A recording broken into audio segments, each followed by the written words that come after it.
parking lot, and they say a very big thank you. And also, if you could please silence your phones. Please silence your phones now, so that way there's no disturbances during our presenters. So now, Dr. Peter McCullough is an internist, cardiologist, epidemiologist in Dallas, Texas. He maintains ABIM certification in internal medicine and cardiovascular disease. He practices both internal medicine, including the management of common infectious diseases, as well as the cardiovascular complications of both the viral infection and the injuries developing after the COVID-19 vaccine. Since the onset of the pandemic, Dr. McCullough has been a leader in the medical response to the COVID-19 disaster and has published pathophysiology, basis, and rationale for early outpatient treatment of SARS-CoV-2 infection, the first synthesis of sequence multi-drug treatment of ambulatory patients infected with SARS-CoV-2 in the American Journal of Medicine, and subsequently updated in reviews in cardiovascular medicine. He has 46 reviewed publications on the infection and has commented extensively on the medical response to the COVID-19 crisis in national media channels. On November 19th, 2020, Dr. McCullough testified in the U.S. Senate Committee on Homeland Security and Governmental Affairs, and throughout 2021 in the Texas Senate Committee on Health and Human Services, Colorado General Assembly, and the New Hampshire Senate concerning many aspects of the pandemic response. Dr. McCullough has had 18 months of dedicated academic and clinical efforts in combating the SARS-CoV-2 virus, and in doing so, has reviewed thousands of reports, participated in scientific congresses, group discussions, press releases, and has been considered among the world's experts on COVID-19. He is the co-editor of Reviews in Cardiovascular Medicine and associate editor of the American Journal of Cardiology and Cardiorenal Medicine. He serves on the editorial boards of multiple specialty journals. Dr. McCullough has made presentations on the advancement of medicine across the world and has been an invited lecturer at the New York Academy of Sciences, the National Institutes of Health, U.S. Food and Drug Administration, European Medicines Agency, and the U.S. Congressional Oversight Panel. Thank you. And now I welcome Dr. McCullough. Thank you so much for joining us. Thank you. There we go. Well, thanks for that introduction, and thanks to each and every one of you for attending. I've decided that both my wife and myself, who you'll meet, are definitely overdressed for today's occasion. So I guess when you come in from out of town, it's better to be a little overdressed than underdressed, right? That introduction, I have to clarify, given the treacherous times that we're in now, so things have been updated. So those editorial positions I've moved on from. I have resigned from the American Board of Internal Medicine, but I'm fully certified by the National Board of American Physicians and Surgeons, and I am the editor now of a new journal, the Cardiovascular Research and Innovations, which is an international journal. What I'm going to do is describe one aspect of, I think what many would agree, is a great biomedical controversy that we've entered in. The SDA Church is very familiar with the great controversy. Many of those in healthcare never thought we'd really see some controversy occur in our careers and literally just manifest over the last few years. And that's what my observations were. So I was motivated in the first few years of the pandemic to tell the story of what I saw with what was going on with this novel infection. I published a book with best-selling author John Leake, and it was titled COVID-19, Courage to Face COVID-19, Preventing Hospitalizations and Deaths While Battling the Biopharmaceutical Complex. A few years later, as it started to become more clear that a very dominant aspect of the pandemic would be vaccination. And I think we all would agree that is a fairly dominant feature to this, that myself and John Lee teamed up for the publication of this new book, Vaccines, Mythology, Ideology, and Reality. And this book, within a month, became a New York Times bestseller without having any agents or any type of work behind the scenes. It did it basically on popularity and sales. And what we did is we attempted to understand what had happened with respect to vaccines in medicine. How did it become such an important topic in recent years? And people have told me today that they've actually lost friends or family members over the issue of vaccination. You see that yourself, right? Now, would you lose family and friends over a cholesterol medicine or a blood pressure pill or having a surgery? No. What is it about vaccines that make the whole topic such a charged topic, and has it ever been that way before? So we had to start out somewhere. And we saw some experimentation of vaccines in Africa and Egypt many hundreds of years ago. But we decided to pick a point in America where we saw things happening historically. And we start with Cotton Mather. Anybody know who Cotton Mather was? Some of you know. Yeah, Hal does.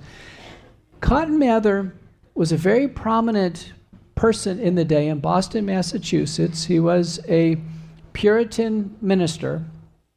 Now, he had lost a few children to an infectious disease at the time, probably measles. Remember, whether it was measles or erysipelas or smallpox, many hundreds of years ago, there were no diagnostic tests, there were no microscopes, and so people, out of dead reckoning, would ascertain what they thought was going on. So let's say, as we put in our book, that Cotton Mather lost a few children from measles. So rightly so, he had a tremendous fear of infectious diseases among children. But at the time, they didn't even know how these spread or what the etiologic organism was. They really didn't know. But he took up with Dr. Boylston in Boston a process called variolation, where they took a child with smallpox, used a scalpel, lanced the scalpel, took a little bit of the pus in the pustule, and then nicked the skin of another child and tried to, in a sense, vaccinate that other child. So it wasn't with a hypodermic needle, and the term for that was called variolation. And you can imagine it was fraught with all kinds of probability. Maybe the first person didn't actually have smallpox, and there was no way to keep it clean from staph and strep and syphilis and tetanus and other organisms, and no one knew the dose.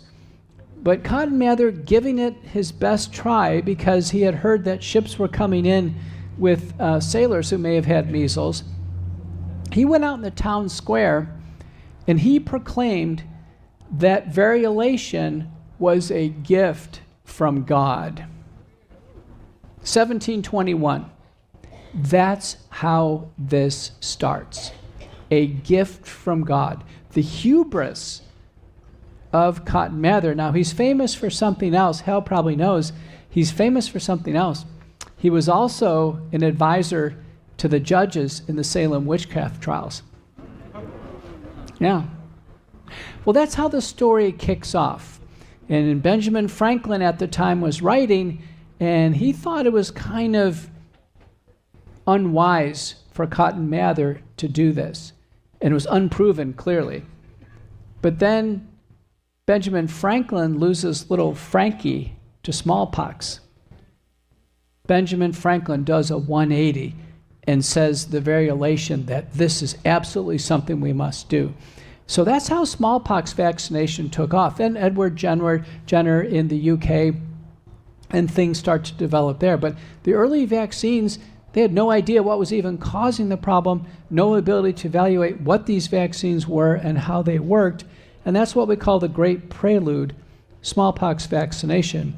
Now, in 1885, Louis Pasteur, in experimentation and development, there's a whole Pasteur Institute. And the book gives you some insight to, in a sense, hubris. Louis Pasteur was a very flamboyant individual, a tremendous amount of confidence. And, he would proclaim, I've developed a vaccine for fowl cholera, for instance. They say, you did? They said, yeah. He said, yes, and it works.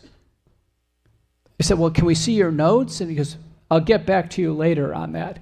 And Pasteur was famous for, I'll get back to you later on it. And so his notes were actually under lock and key for literally, well over 100 years. I mean, more than that. And the Pasteur Institute was formed in Paris. Then later in the 1960s, his family kind of opened up so people could look at his notes. And it turns out, in many ways, he was a fraud. He deceived people, he stole ideas, never really came through with the proof on things. And yet that's part of vaccine history. He's held out as being a hero. But as we get through this period of time, we do get into some really tight times around 1890 to 1900. There was such a fervor for smallpox vaccination that if people did not do this, they would be put in jail. Jail time for parents whose children didn't take a smallpox vaccine. And yet, academics at the day were writing, listen, some kids are dying from this vaccine. Some are living. We don't know if this is working, if it's not. But that's how this zeal, this zealotry for vaccination developed. And then the next section in our book, the third section, is the modern vaccine era, 1947, the combination of diphtheria and tetanus toxoids, and moving into polio. How many of you can remember polio? You can remember it, right? So I have some patients in my practice who've had polio, so I know exactly what it can do. Well, through the polio, and polio essentially was an outbreak. There isn't descriptions of polio back in the 18th century or even the 19th century. It's really the mid-20th century. And it may have been a unique problem of lack of water sanitation and different exposures and misattribution as neurologic syndromes, various neurologic syndromes, in a sense, became called paralytic polio. So a very important study was done at the University of Michigan, so here in Michigan, where they had 1,200 children in University of Michigan Medical Center with polio, and they finally had the diagnostic techniques to ascertain, is it really polio? And the answer was 25% really had polio. So it was grossly overdiagnosed. There could be various dystocias and encephalitides and Guillain-Barré syndrome and transverse myelitis that it could look like polio, but it wasn't due to the polio organism. Is such a person who probably didn't have polio, and we do carefully research it in our book, that's Mitch McConnell. Mitch McConnell claims to have polio as a child. So we went to his town to look at the records there, what have you. There's no record of anybody having polio in his town. But people thought that. Any child back in the 50s with a limp or a paralysis was thought to have polio. It was grossly overdiagnosed, but at the worst it was in the mid-1950s, it started to get better. There were fewer and fewer cases of polio, fewer and fewer deaths. The vaccine doesn't come on the scenes until the 1960s. So it's true for all these illnesses, they all started to become less in frequency and severity before the vaccine. And what was going on at that time in the 1950s and certainly in the 60s was water purification. So we began to have water purification, much better sewer standards, and even in rural America, even out here in Berrien Springs, by the mid-1960s and early 70s, we actually started to have very clean drinking water. So it'd be very unlikely you would get polio anyway. But the Salk vaccine was trialed, and when I was a child, they didn't have that. So when I was a child, I had the Sabin vaccine, which is sugar cubes. Anybody remember the sugar cubes? Yeah, you had that. And then my mom, and probably your mom too, was told, listen, the sugar cubes may not work completely, and it does contribute more polio to the water supply. So we're changing to the Salk vaccine, the injectable polio vaccine. So it was trialed. The Salk vaccine was the best of all the vaccines trialed. 1.8 million children, and some of these were placebo-controlled or just, in a sense, non-treated control. So it's pretty good scientifically. And the answer was the polio vaccine was about 70% effective at best. What, not 100%. So it's impossible to claim that the polio vaccine made polio go away. We haven't had polio in the Western Hemisphere in 20 years. But thank goodness we don't, and it probably is the combination of improved water sanitation, sewer handling, and vaccination. It's probably the same for many other diseases. That would include measles and diphtheria and pertussis. Far and away, for those other illnesses, and smallpox for that matter, that proper sanitation, nutrition, and hygiene, personal hygiene, had a much bigger and dramatic effect on illness than vaccination. It did, but it's hard to know since vaccination was so universally applied. But in our book, we arrive at 2004, and virtually everybody here was alive in 2004. And that's when an era started. I didn't realize that this had happened. I was a doctor at the time, but we call it the bioweapons era. Bioweapons, that doesn't sound good, but a biological agent used as a weapon. And Congress passed in 2004 the BioShield Act, basically saying that we're going to start to develop the ability to handle biological threats as they come at us. That this is going to happen. Somebody somewhere is going to shoot something at us as a weapon. Maybe an anthrax spore or an aspergillus spore or a coronavirus. Something is going to happen, and there was preparation for that. And it was really memorialized in 2005 with the PrEP Act. And the PrEP Act was written with Congress and Health and Human Services. And it says we will have a pandemic, for sure. And when we have a pandemic, the government is taking over. The government will create countermeasures, which is a military term. And these countermeasures will be deployed.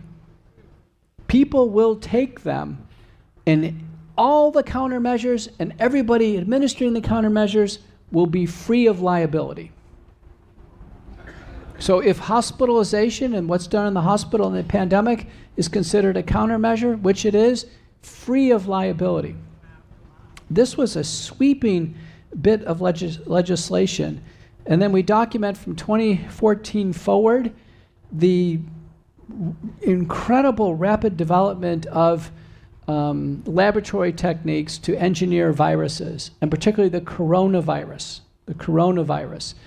And so there, in 2014, Dr. Ralph Barrick at University of North Carolina, Chapel Hill, and Dr. Peter Daszak at the EcoHealth Alliance, David Morens at the National Institutes of Health, and Anthony Fauci, Jeremy Farrar at the Wellcome Trust at the time, they all began to collaborate on how to take a common human virus called a coronavirus and make it able to invade the human body and kill the organism. That's called gain-of-function research, making the virus function to a much greater degree than it would in nature. That's man, in a sense, turbocharging something very dangerous out of nature. And that is the whole idea behind gain-of-function research. This all started to happen under our watch in the last 20 years.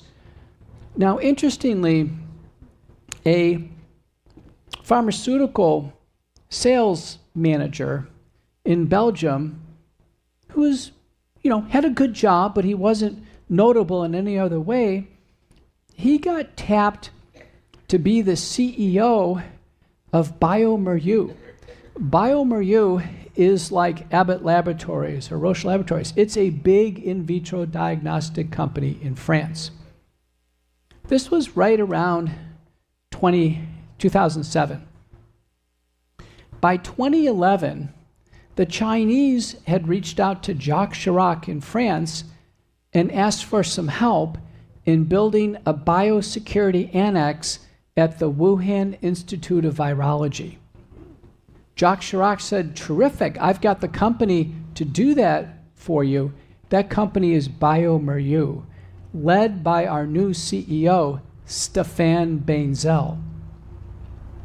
The former pharmaceutical supervisor who's suddenly the CEO of a in vitro diagnostic company who's now building a biosecurity lab in China.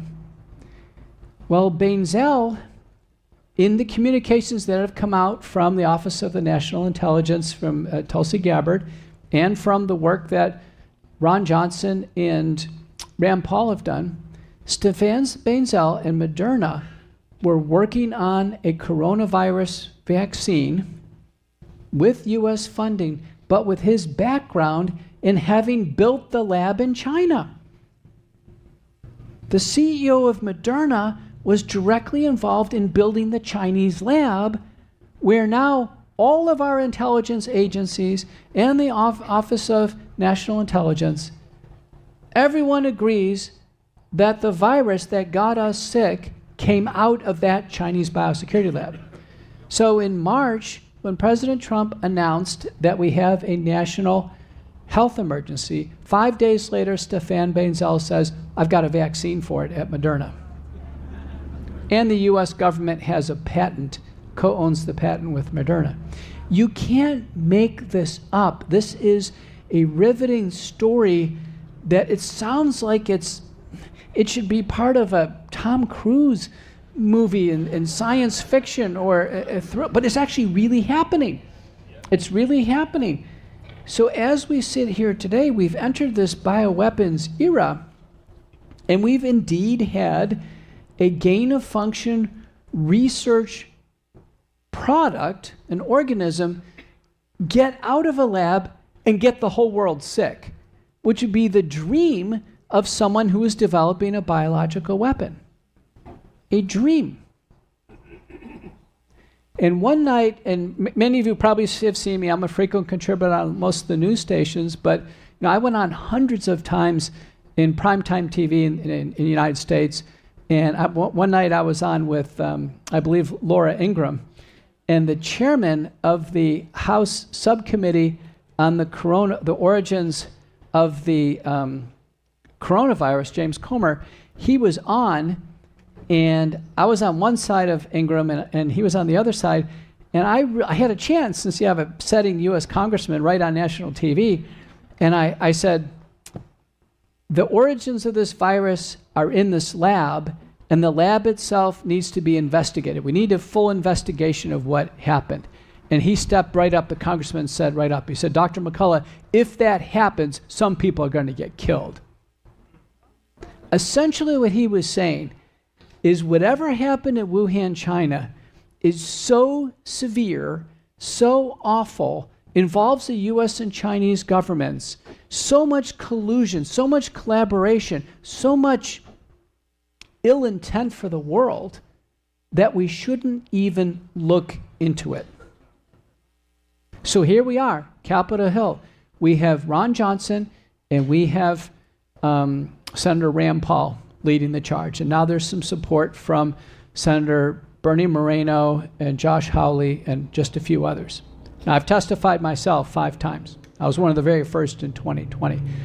As we sit here today, 97% of us have had SARS-CoV-2 infection. This gain of function, partially engineered virus in China. How many of you have had COVID-19? There you go. Now, to make matters worse, the gain of function part of this virus was the little spine on the surface of the virus. It's a ball with these little pointy part, the spike. That was actually the gain of function part of COVID. Now that spike, part of it, when you get the infection, it stays in your body. It finds a way to burrow itself in the body. And there's some other infections that do that too, in part. Lyme disease is one, and syphilis is another. But you get COVID-19, it's not out of your body. You may think it's gone, but a little tip of it can stay in there, and that's what causes the symptoms of long COVID, blood clots later on, all kinds of problems. The vaccines, Pfizer and Moderna, are the genetic code for that spike protein. The spike protein is the lethal part of the virus. And Pfizer and Moderna, that type of genetic code has never been used in human beings before. It was started in December of 2020, and once it's injected into the body, there's no way to turn it off.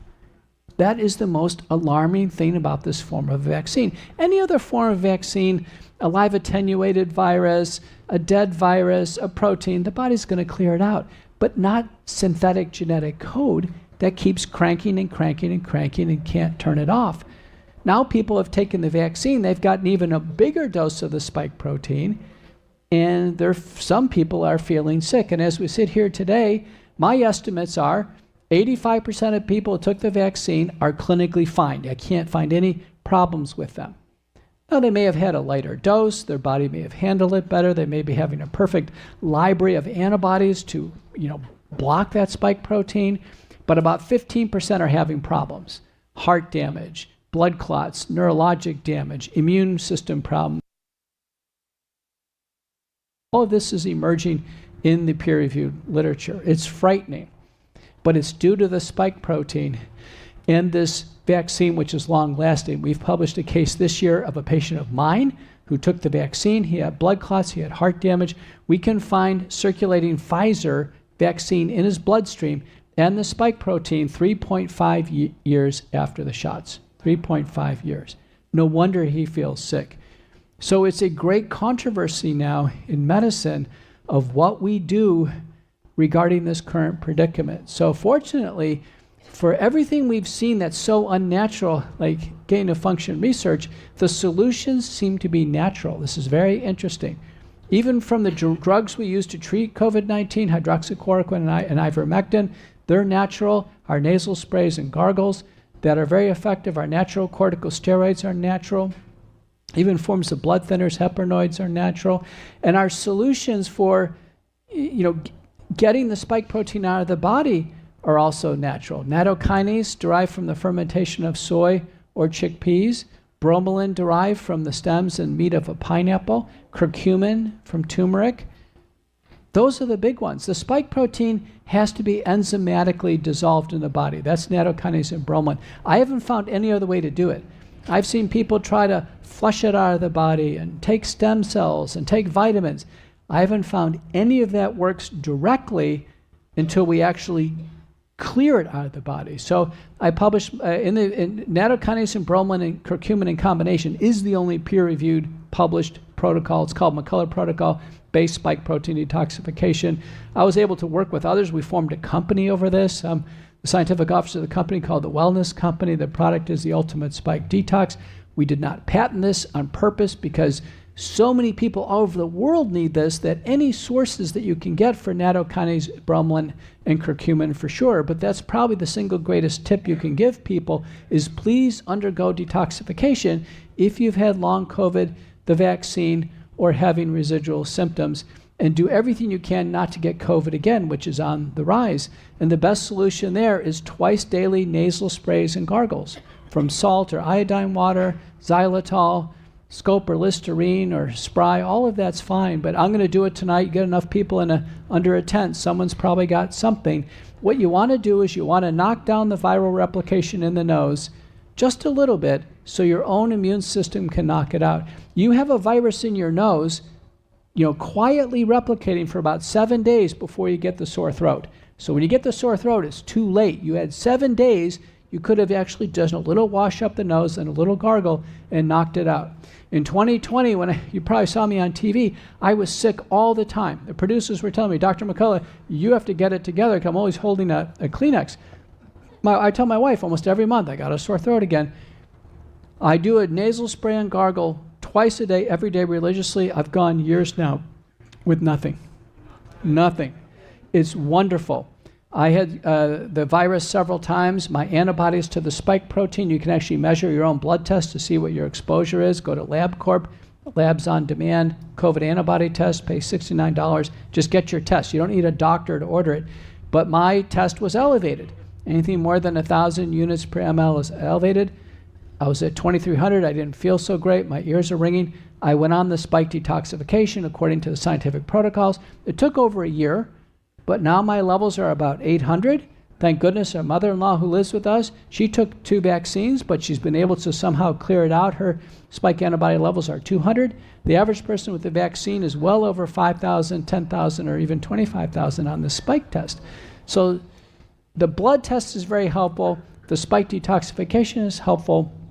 Nasal sprays and gargles twice a day is helpful. But what's most important is for each and every one of you to have a great degree of discernment at this point in time. Many of us were fooled by what happened through the pandemic, surprised, dumbfounded. I was one of them. I was fooled. I did not see this coming, but I do now. Now, by looking at the history, I see what is going on. Now, President Trump has dropped the funding for gain-of-function research, but it doesn't mean adversaries like the Chinese Communist Party, not-for-profit organizations like the Gates Foundation, it's still game on for gain-of-function research because there's so much money in global vaccination.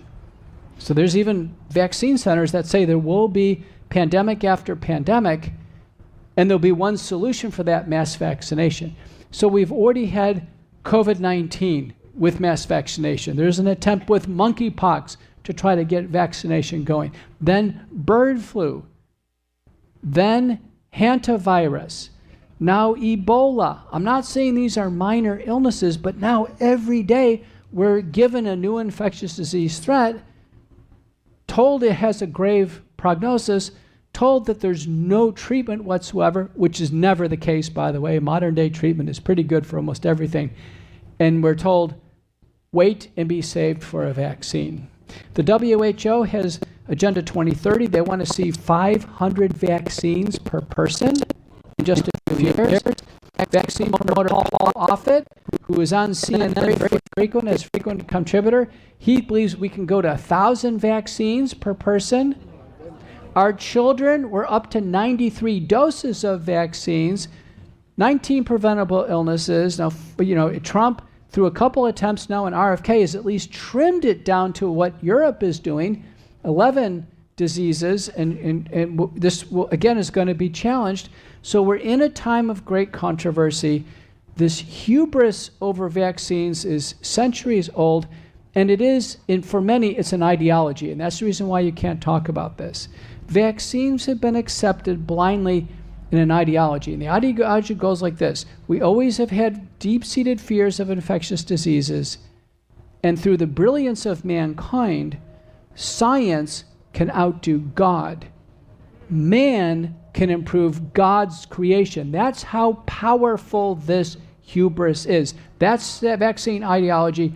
You know it's wrong. I know it's wrong. And with that, I think all of us can plot our course forward in this time of great controversy. Thank you so much.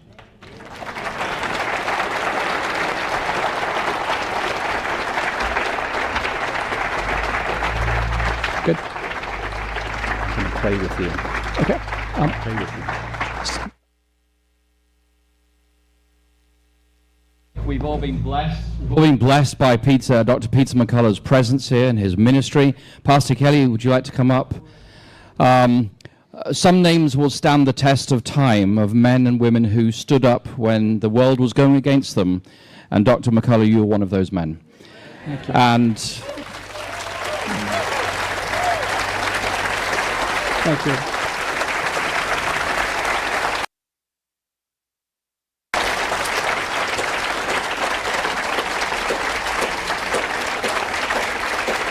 Yeah. Amen.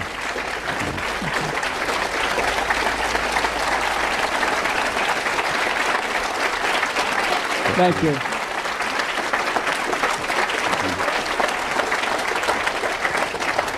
But you have also stood with a Christian grace under fire.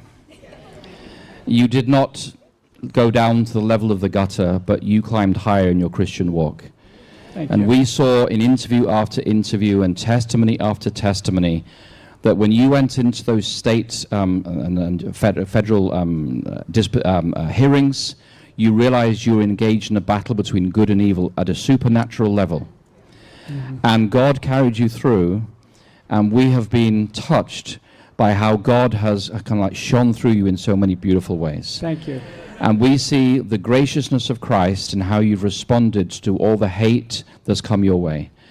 And so it's not just what you did, but how you did it is an inspiration for us and for the next generation. And we want to say thank you.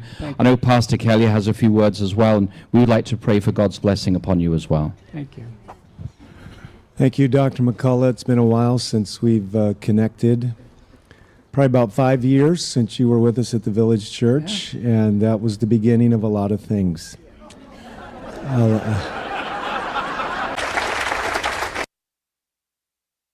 You stand out as a hero to us, and we are grateful. And I just want to thank you for fitting us into your very busy life. So, Thank you. right, It's an honor. Let's have a prayer for him. Thank All you. right, let's pray. Lord, the truth is costly. It cost you more than anyone. You are the truth, and you nerve us and inspire us and give us enough. Until then, help us to be faithful and understand that the freedoms in this country cost a lot. Maintaining them is expensive. And thank you for those leaders that are willing to go before us and pay the price and nerve us and give us encouragement and strength. So bless Dr. McCullough and his family. And thank you now that we could spend this evening together. In Jesus' name, amen. Amen. Thank you. Thank you. Thank you. Pleasure. Great to see you. Thank you. So kind. Oh, glad. Thank you.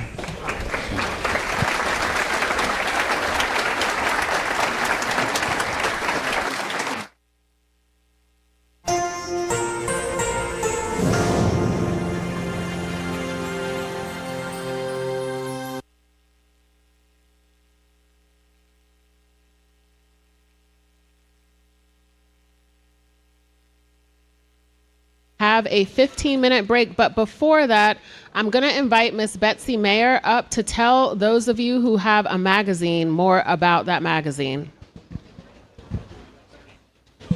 So every other person, every other seat experienced the Sabbath blessing. That is free for you to take, read it, and share it. It is written as a sharing piece. On the back is All Eyes on Israel. Do the final events of Bible prophecy center in the ancient land of Israel. And you can find more of these at our booth, but this is your gift, and it's for you to pass on to someone else. God bless you. We will meet back here in 15 minutes for a concert, so we will see you all. Enjoy your break. Thank you.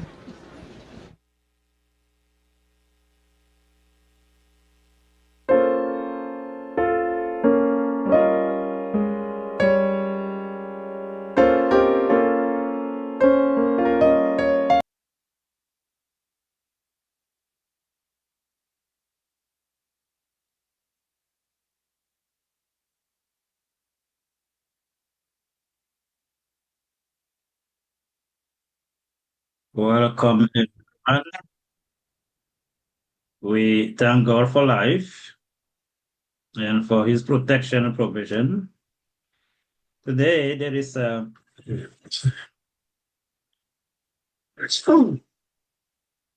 very alarming situation in the society. The blood pressure, the high blood pressure, and diabetes condition. and they have a lot of common ground.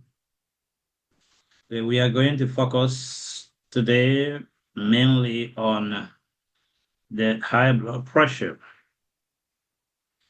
Many don't see it as a big problem, but it is a real serious issue because it can lead to many complications. High blood pressure can lead to kidney failure. Really? Yeah. It lead to kidney failure. You can end up on dialysis. High blood pressure can lead to some serious stroke as well. And now when you combine that with diabetes condition, things going to get very complicated.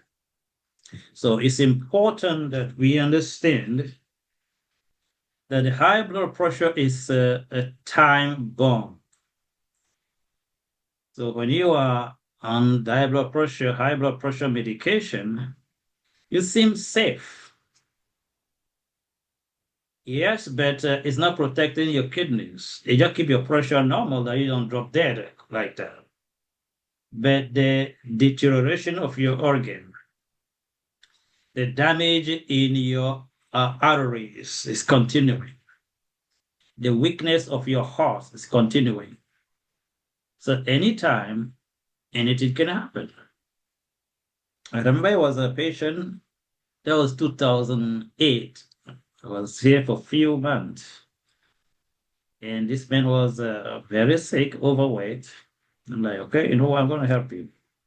Change his diet, start losing weight properly, pressure's coming down. Everything was good.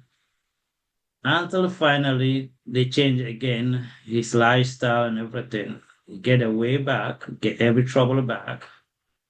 Right now he's on dialysis for a few years now. Something he had the opportunity to prevent 100%. Many have high blood pressure right now, but the system make you feel safe. As long as you take your medication time, you're safe, you're fine. The doctor say you're fine. You should tell the patient that, look, this is the possibilities coming up. You can have heart attack, you have kidney failure, end up in dialysis for the rest of your life. You can have a heart attack and die, stroke, anything. If they explain this to people that have high blood pressure, they will ask very quickly, what can I do? What can I change in my diet, my lifestyle, that I don't get to that level? So there is a level of indoctrination when it comes to disease that people need to wake up to. They want you to be a sick person for life so that you can be a patient and a client. And more than that, it becomes a matter of control. Because if you need to depend on a medication every day, you are controlled.